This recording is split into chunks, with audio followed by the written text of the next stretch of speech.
صحیح بخاری میں حضرت جریج کا ذکر فرمایا، جریج نفل پڑھ رہے تھے، ماں نے آواز دی، وہ آ نہیں سکے، نماز میں تھے، ماں ناراض ہو گئی، اس نے ہاتھ اٹھا کے کہا اللہ یہ اتنی دیر تک مرے نہ جب تک کسی بری عورت کا منہ نہ دیکھے۔ کسی اور کی دعا کے لیے سند نہیں ہے کہ وہ تیرے حق میں ضرور قبول ہوگی، لیکن ماں باپ کی دعا کے لیے میرے نبی پاک نے سند بیان کی۔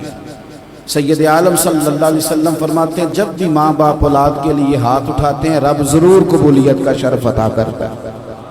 تو جہاں سند موجود ہے نا، کچھ افتتاح ابا جی سے بھی کرا لینی چاہیے، کچھ کام شروع کرنے سے پہلے صرف اماں سے ہی دعا کرا لینی چاہیے، یہ والا افتتاح بھی بڑے کام کا ہے کیونکہ یہاں سند بیان کر دیا میرے نبی کریم۔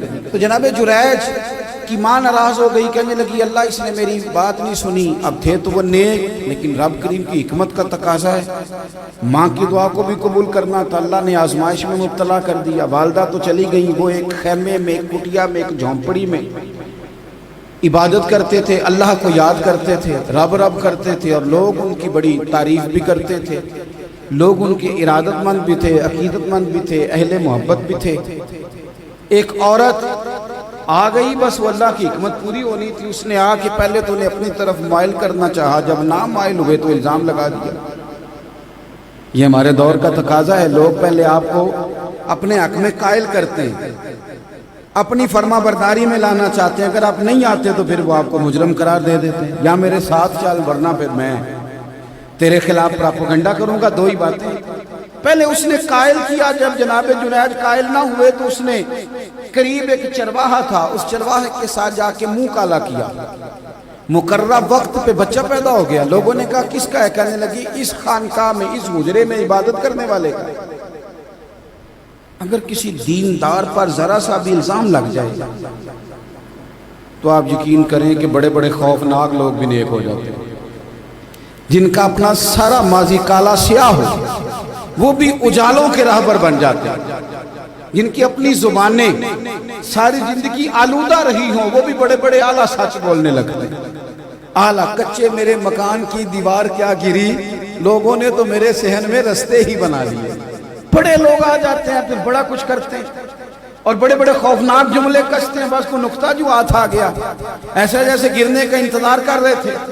اب جناب لوگ اٹھے، احتجاج شروع ہو گیا، شور پڑ گیا، یہ بابا بڑا نیک بنتا تھا، نفل پڑھتا تھا، عبادتیں کرتا تھا، دیکھو اس کا حال کیا ہے کہ اس نے ناجائز بچہ پیدا کیا۔ بغیر تحقیق کے میں کہہ چکا ہوں کہ الجھے الجھے بکھرے بکھرے روز و شب دیکھے گا کون، لوگ تیرا جرم دیکھیں گے سبب دیکھے گا کون، لوگ تیرا جرم دیکھیں گے سبب کوئی غور نہیں کرتا کہ وجہ کیا تھی۔ او بھائی کچھ تو مجبوریاں رہی ہوں گی، یوں ہی کوئی بے وفا نہیں ہوتا۔ الزام لگا دیا، شور ہوا، احتجاج ہوا، دنیا کٹھی ہوئی، ان کا انہوں نے حجرہ گرا دیا، مارا بھی، پیٹا بھی، ایک نیک آدمی کو بدنام بھی کیا، برا بھلا بھی کہا، گالیاں بھی دی، جو کر سکتے تھے کیا۔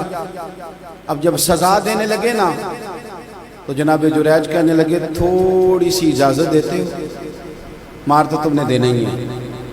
کہا جناب ٹھیک ہے دیتے ہیں۔ انہوں نے کہا صرف 2 نفل پڑھنے ہیں۔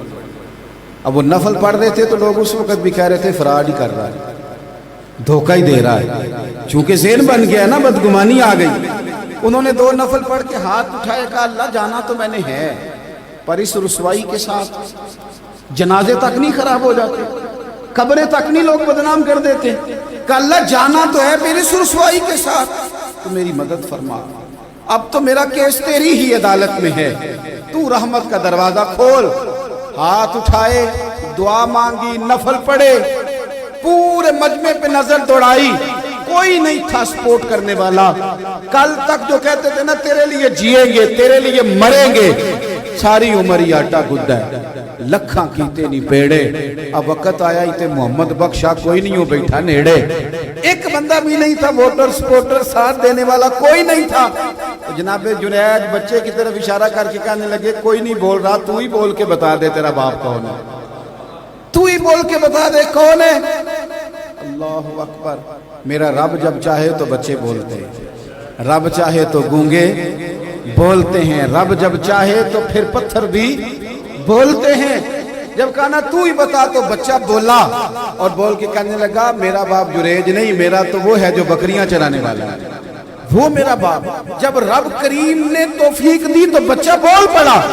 جب رب بندوبست کرتا ہے کسی کی عزت کی حفاظت کا تو پھر کوئی اسے رسوا کر سکتا